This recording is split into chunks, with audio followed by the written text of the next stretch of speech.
할렐루야. 주님의 은혜가 오늘 하나님 앞에 나오신 여러분들 모든 심령마다 충만하기를 간절히 축원합니다.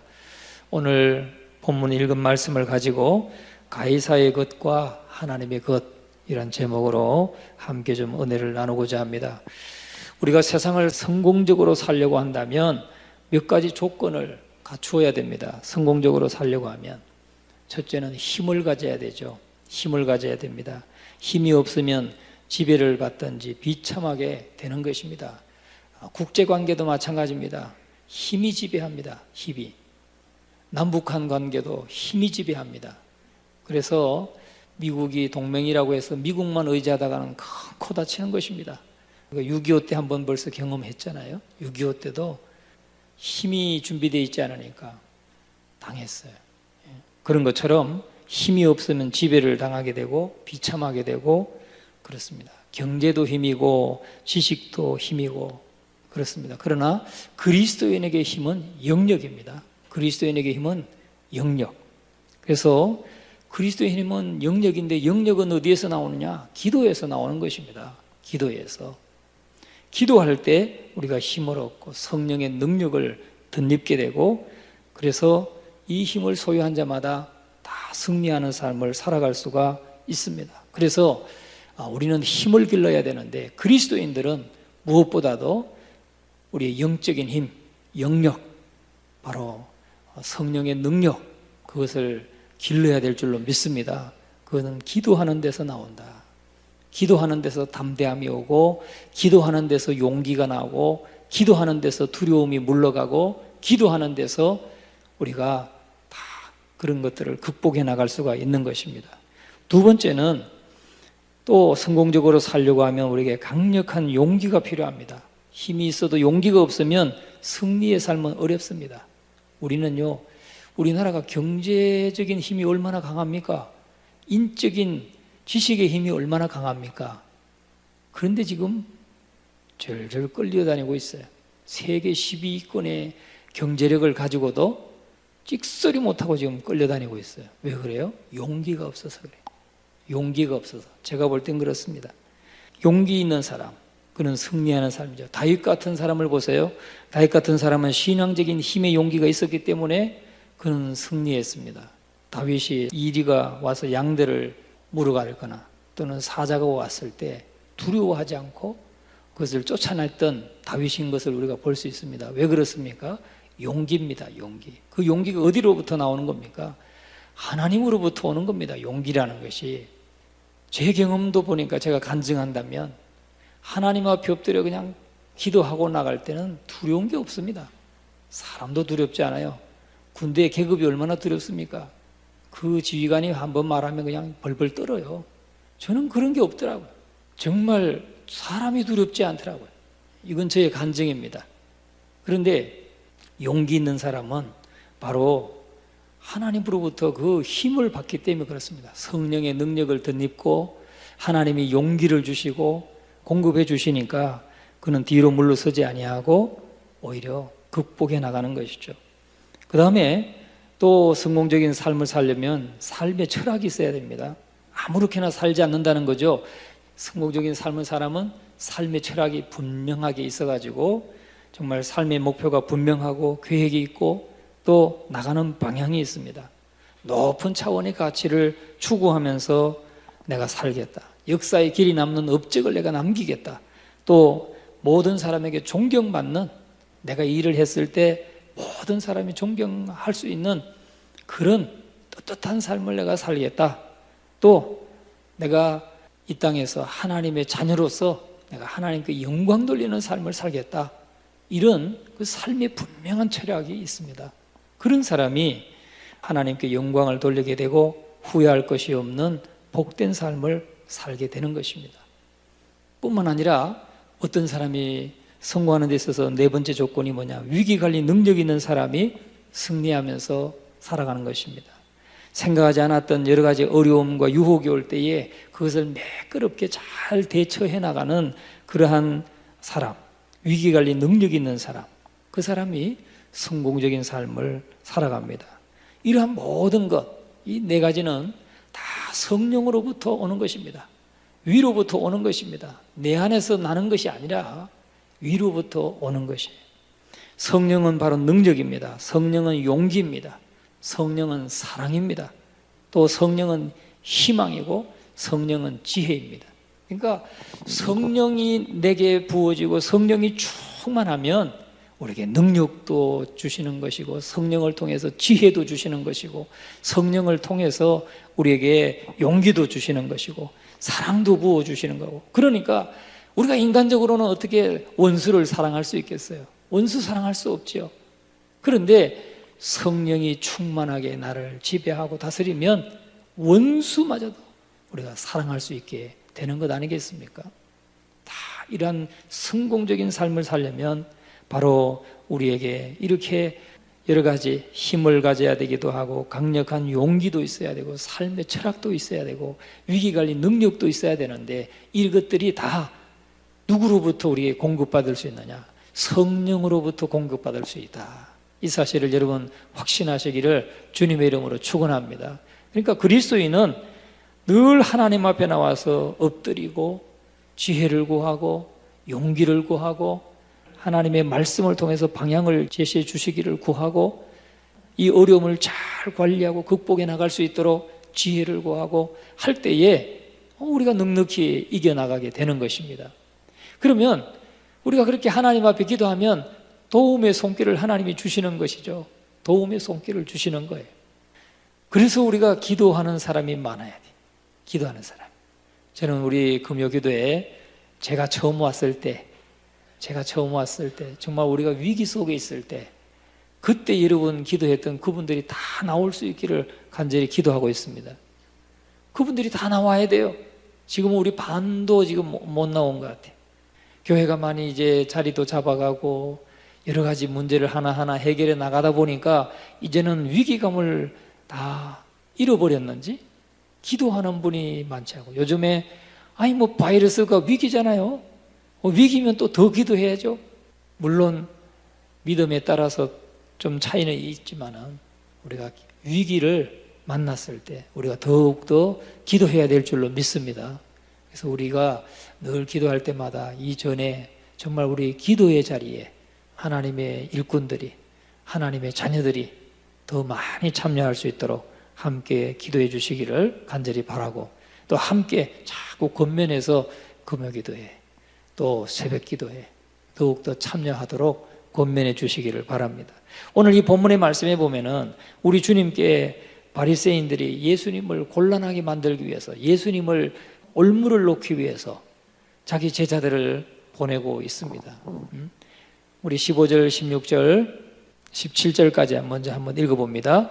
이에 바리새인들이 가서 어떻게 하면 예수를 말의 올무에 걸리게 할까 상의하고 자기 제자들을 헤롯 당원들과 함께 예수께 보내어 말하되 선생님이여 우리가 아노니 당신은 참되시고 진리로 하나님의 도를 가르치시며 아무도 끓이는 일이 없으시니 이는 사람을 외모로 보지 아니하심이니이다.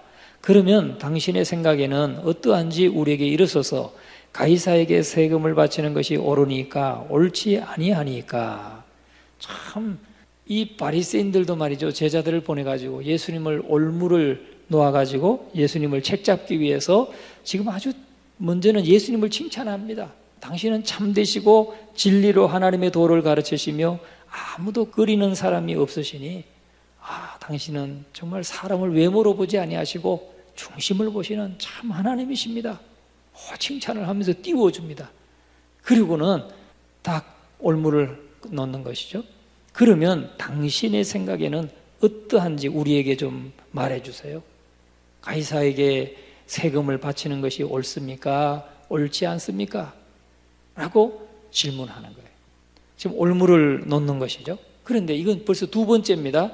우리가 21장을 한번 가보세요. 21장 23절 보겠습니다. 21장 23절 27절까지 저와 여러분이 한 절씩 교독합니다.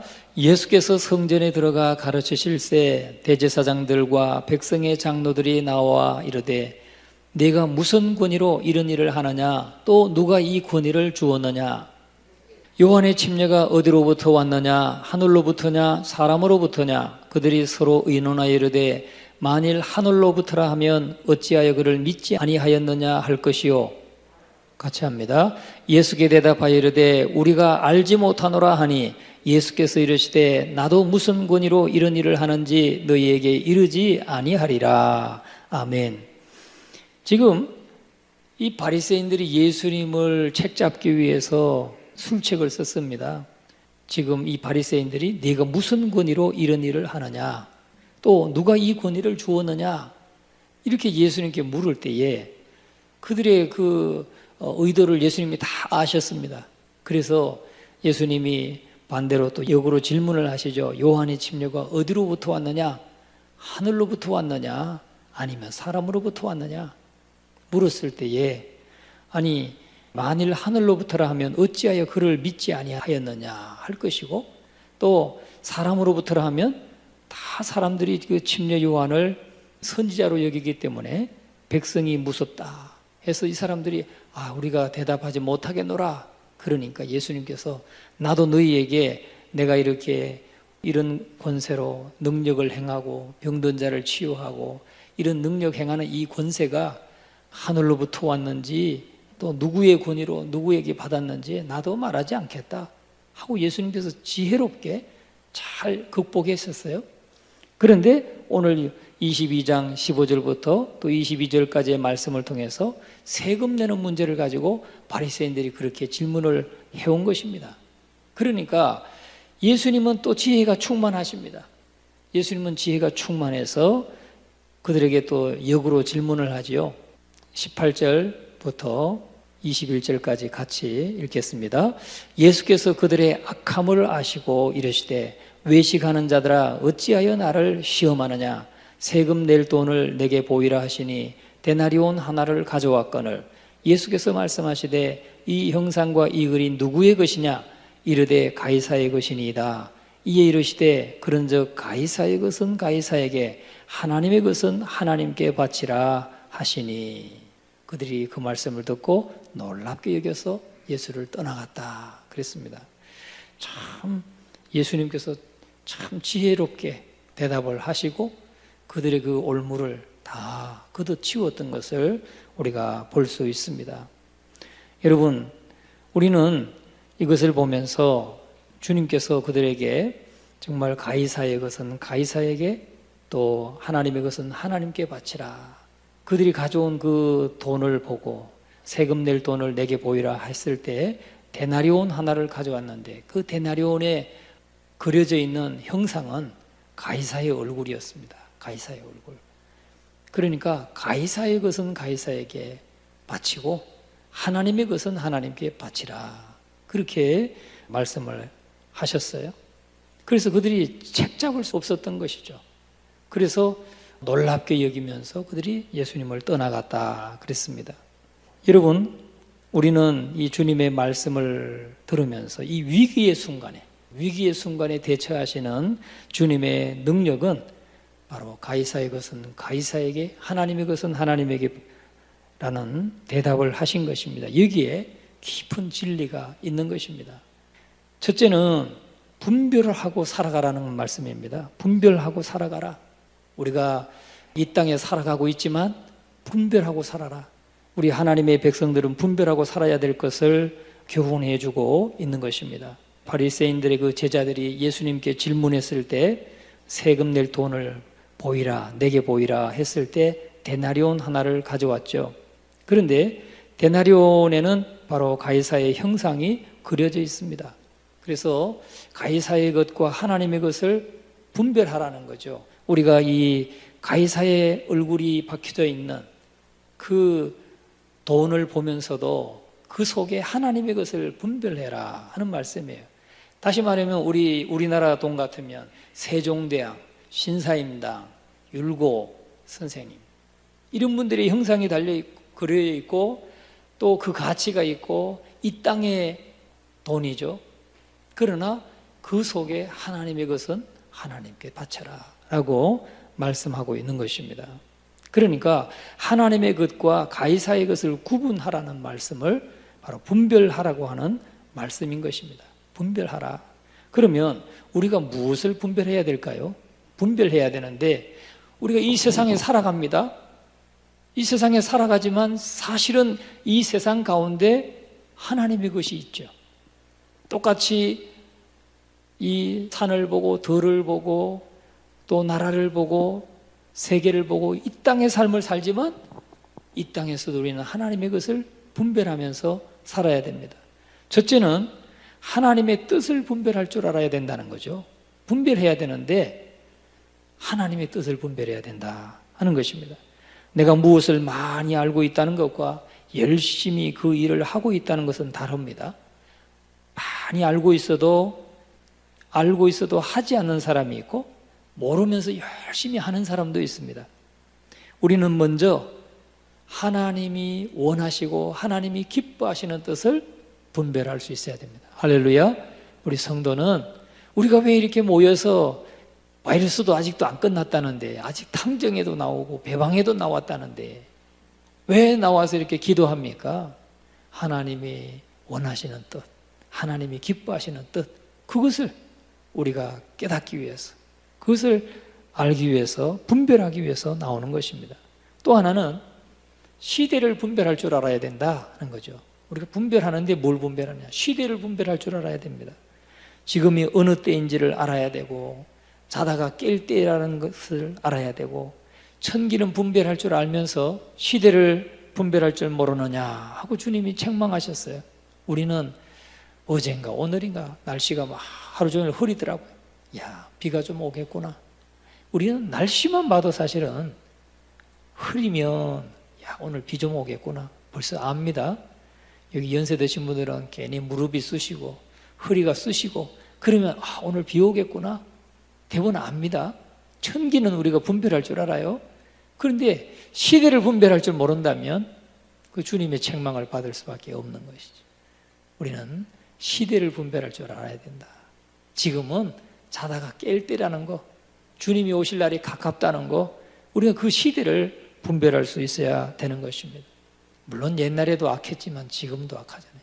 그 어부던마 천안에서 그 사건이 났다는 게 나중에 알고 나서 난 참 왜 그 재혼해가지고 남편의 아들 9살, 그것도 어린아이도 아니잖아요. 9살인 다 아는 아이인데 그 아이를 그렇게 가방 속에 집어넣어가지고 질식하게 며칠을 굶겼다던가.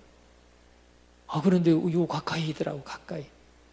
막 그냥 숨짓했어요. 여러분, 옛날에도 악한 사람이 있었고 지금도 그렇지만 우리가 그런 걸 보면 아니 어떻게 자기가 낳은 자식이 아니라고 해서 그렇게 미워하고 그런 사건이 우리나라에 뭐 한두 건이 아니었잖아요, 지금까지.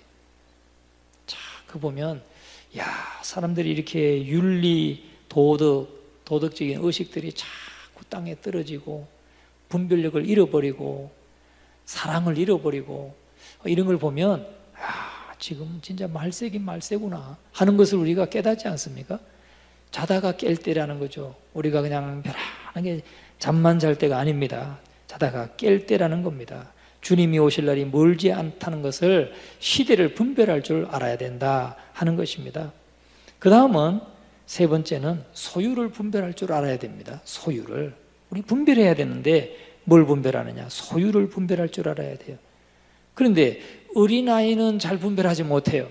어린아이는 잘 분별하지 못하고 미혹되기도 하고 또 유괴되기도 하고 그러지 않습니까?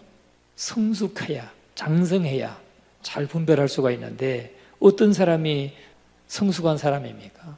삶의 변화를 보여주는 사람. 예수 그리스도를 구주로 믿고 영접했으면 주의 말씀을 따라서 변화된 사람.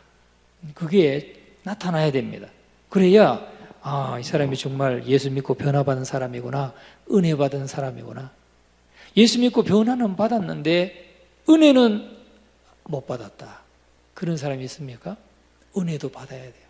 그러니까 좀 더 은혜를 풍성하게 받아야 됩니다. 그게 성숙한 신앙인이 되는 것입니다. 그래서 우리가 그냥 예수 그리스도에 대한 복음, 성경적인 지식, 이것을 지식으로만 알고 있는 것과 그것을 믿고 그 말씀대로 순종함으로써 내 삶이 변화된 것을 나타내는 것, 그건 다른 것이죠. 은혜를 받았다. 그러면 벌써 그 삶이 인격적인 삶에서나 또는 생활에 있어서나 모든 면에서 그 은혜가 나타나지 않습니까? 은혜가 나타납니다. 은혜가 있는 우리 신앙생활이 돼야 될 줄로 믿습니다. 은혜가 있는 교회가 돼야 되고 은혜가 있는 성도가 돼야 되고, 그냥 이 은혜가 있다는 것은 그냥 내가 예수 믿고 구원받았다 하는 것을 끝나는 것이 아니라 깊은 그 신앙, 하나님 중심의 신앙을 가지고 주의 말씀대로 온전히 순종하는 삶이 그냥 몸에 배어있는 사람, 그냥 나타나는 사람, 늘 성령 충만한 사람, 그런 사람이 바로 은혜를 받은 사람입니다. 그러니까 믿음 자체라고 하는 것은 바로 변화를 가져다 준다는 거죠. 삶의 자세도 바꿔주고 가치관도 달라집니다. 제가 어릴 때는 딱지치기를 많이 했어요. 그죠? 동그란 딱지 막 그냥 학교 문방구에 가서 딱지 사면 동그란 거 그거 떼가지고 막 별이 막 몇 개 있는 거, 별 많은 거, 별 적은 거, 숫자가 높은 거, 숫자가 적은 거 해가지고 따면은 막 이렇게 봉지, 비닐봉지에다가 그걸 담아가지고요, 우리 집 그 뒷곁에 꼭 숨겨놨어요. 그래서 또 다음날 되면 또 들고 나갔어요. 애들하고 딱지치기도 하고 이렇게 따먹기도 하고 다 때려가지고 또 뒤집어 먹기 하는 것도 하고. 그런데 많이 땄어요. 그러면 막 이 종류 저 종류 막 마루치 아라치 많은 그 마징가제트 이런 거 있었잖아요. 그림이. 야, 제가 생각해도 지금 저 그거 다 어디 놨는지 모르겠어요. 생각해 보면 그거 많이 따가지고 막 그 비닐봉지, 그 마대자루 같은 비닐봉지, 그 비료포대 그 비닐봉지에 반은 따가지고 막 수북하게 가지고 있었는데, 그거 내가 다 어디다 잘 숨겨놨는데 지금은 우리 그 집마저도 다 팔려가지고 없어졌어요. 그 다 어디 갔는지 모르겠어요.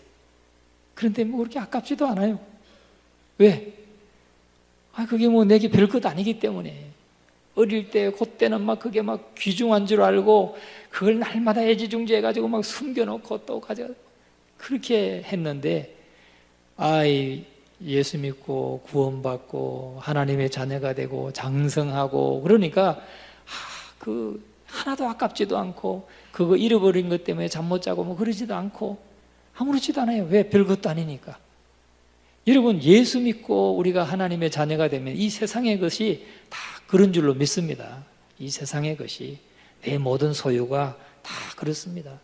그래서 사도 바울이 그렇게 고백하잖아요. 사도 바울이 바리새인이었고 그 사람은 아주 율법사였어요.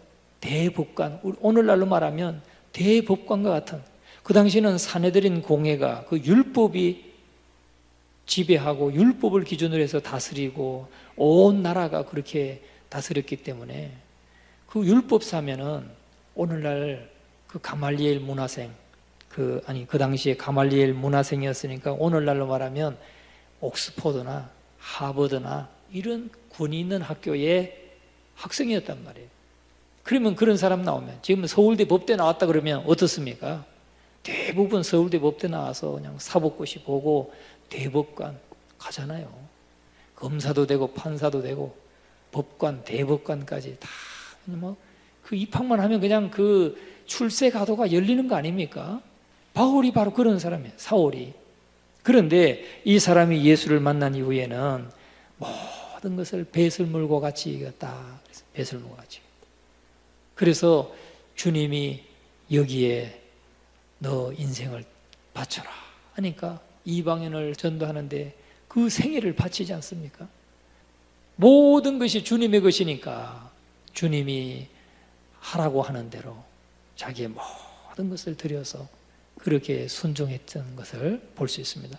자기가 가진 모든, 이 땅의 모든 것이 배설물과 같이 여겼던 사람.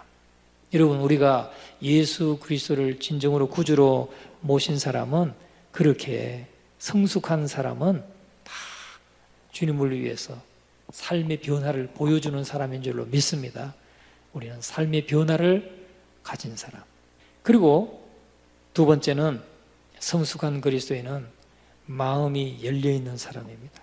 하나님 앞에서 솔직하고 사람 앞에서 단순하고 솔직하고 진실하고 이런 사람이 성숙한 사람입니다. 우리는 그 대표적인 사람으로 두 사람을 볼 수 있는데 다윗을 볼 수가 있어요. 다윗은 그 밧세바를 보면서 참 간음하고 밧세바의 남편을 죽이고 우리아를 죽이고 살인한 사람이잖아요. 근데 나단 선지자가 왔을 때, 나단 선지자가 와서 책망할 때에 그 사실을 솔직하게 인정하고 하나님 앞에 회개하고 눈물로 회개하고 그렇게 해서 정말 그 남은 생애를 말씀을 따라 살았던 사람 아닙니까? 그러니까 하나님께서도 다윗은 내 마음이 합한 자라 그렇게 인정하셨습니다. 그런 성숙한 사람이 분별할 수 있다는 거예요. 우리나라에는 어떤 분이 있을까요? 우리나라에 참 성숙한 그런 신앙의 지도자, 한경직 목사님. 어떤 교파를 초월해서 한경직 목사님은 정말 존경받는 인물이고 존경받아야 마땅한 인물이에요. 그분의 그 흠도 있겠죠. 부족함도 있겠죠. 그런데 그분은 기독교계의 노벨상이라고 불리는 템플턴상을 받은 분이에요. 그분이 템플턴상을 받았는데 그 템플턴상을 받는 그 시상식 자리에서 자기가 그것을 받고 나서 한 인사말이 뭐냐면 나는 일제시대 때 신사참배했던 사람입니다. 나는 신사참배했던 하나님 앞에 참 죄인입니다. 그렇게 고백한 사람이 훌륭하신 분이죠. 가만히 입 닫고 있어도 누가 뭐라 하겠어요. 정말 훌륭한 삶을 살아서 상을 받는 것인데, 세계적인 상을 받는 것인데 그는 거기서 자기의 죄를 고백했어요. 그동안 숨겨뒀던 거, 그동안 평생 신앙생활 하면서 참 항상 설 때마다 자기를 부끄럽게 여겼던, 자기가 부끄럽게 했던 그 숨기고 싶은 그 얘기를 그 최고의 상을 받으면서 고백한 사람. 그러니까 모든 분들이 존경하는 거죠. 그러기가 쉽습니까? 어렵죠. 여러분, 성숙한 분이기 때문에 그게 가능한 줄로 믿습니다. 성숙한 분이기 때문에. 성숙해야 분별할 수 있습니다. 오늘 저와 여러분들은 늘 하나님의 뜻을 분별할 줄 알고 시대를 분별할 줄 알고 또 소유를 분별할 줄 아는 그런 우리의 삶이 되기를 간절히 축원합니다. 그러니까 현실에 내 삶의 것을 보면서도 하나님의 것과 가이사의 것을 분별할 줄 아는 그런 신앙이 우리에게 있어야 될 줄로 믿습니다. 그것은 소유를 분별할 줄 알아야 되는데 그 소유는 두 가지입니다. 하나는 나를 분별하는 것이고 하나는 그 주의 것을 분별할 줄 아는 거죠. 날은 뭡니까? 가이사의 날, 또 주의 날. 주의 날을 분별할 줄 알아야 돼. 주의 날을 분별할 줄 알고 주의 날을 거룩히 지킬 줄 아는 그 분별이 필요한 것이고, 그게 좀 흐릿하면 신앙이 어린 거 아니겠습니까?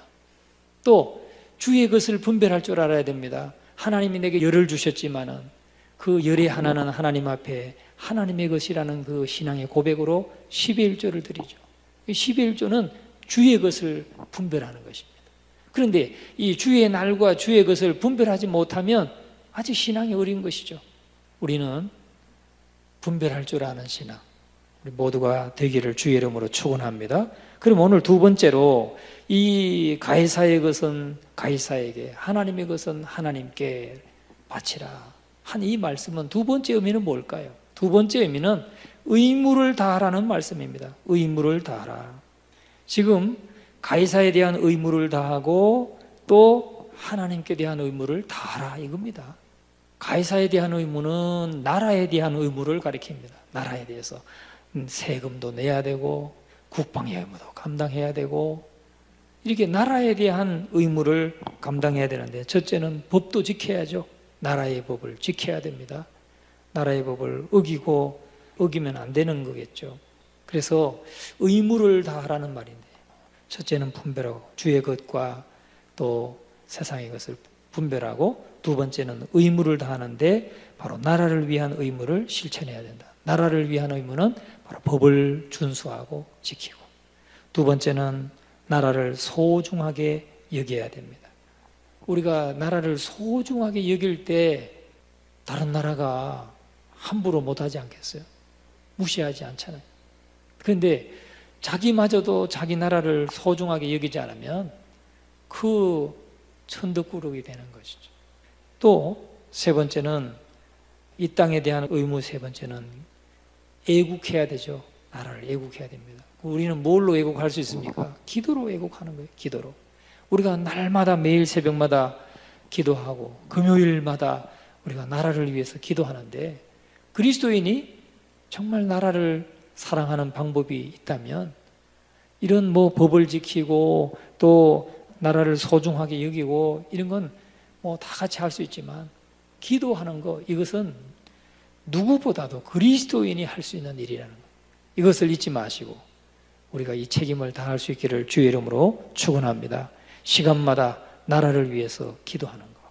자, 그러면 의무를 다하라고 그랬는데 이 땅에 있는 나라를 위해서도 의무를 다해야 되지만 우리는 하나님 나라를 위해서도 성도로서, 하나님의 자녀로서, 천국 시민으로서 우리는 의무를 다해야 되는 것입니다.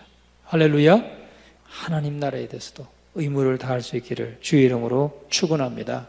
그 하나님 나라에 대한 의무가 뭡니까? 예배드리는 것이고 또 전도하는 것이고 주의 나라를 위해서 봉사하는 것이고 또 말씀을 가르쳐서 전수하는 것이고 그리고 성도 간에 더욱더 성도가 넘어져 있거나 또 힘을 잃고 있거나 하면은 그를 일으켜주는 교제하는 것입니다. 우리가 늘 하고 있는 거, 그걸 알고서 내가 이것이 지금 하나님 나라에 대한 의무로서 하는 것이다 하는 것을 여러분 잊지 마시고 할 수 있기를 간절히 축원합니다. 예배하는 거, 전도하는 거, 또 봉사하는 거, 교육하는 거, 성도 간에 교제하는 거, 지금 우리 교회가 늘 하고 있는 것입니다.